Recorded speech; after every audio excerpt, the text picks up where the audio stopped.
আলহামদুলিল্লাহ, আবারও জুম্মার সৌভাগ্যবান হলাম আমি। আল্লাহর দরবারে লাখ লাখ শুক্র, আলহামদুলিল্লাহ। জানেন, আজকে নভেম্বর মাসের শেষ জুম্মা। সবাই বেশি বেশি করে এই জুম্মার দিন দোয়া দুরুদ পড়বেন। দুরুদ হলো আল্লাহুম্মা সাল্লি ওয়াসাল্লিম আলা নবীনা মুহাম্মদ সাল্লাল্লাহু আলাইহি ওয়াসাল্লাম।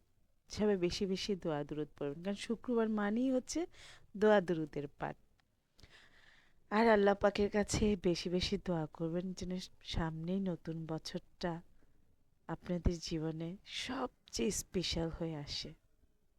আল্লাহর কাছে আমার কাছে এই প্রার্থনা, নতুন নতুন বছরটা যেন আমার জীবন থেকে সব দুঃখ, দুর্দশা, বিপদ আপদ কাটিয়ে যেন স্পেশালভাবে নিয়ে আসে। নতুন বছরটা হবে আমার জীবনে সবচেয়ে সুখীময় সুন্দর জীবন।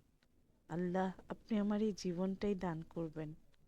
আমি চাই আমার জীবনে সামনের দিনগুলো অনেক সুন্দর হয়, আমার ফ্যামিলি নিয়ে যেন আমি অনেক সুখে দিন কাটাই।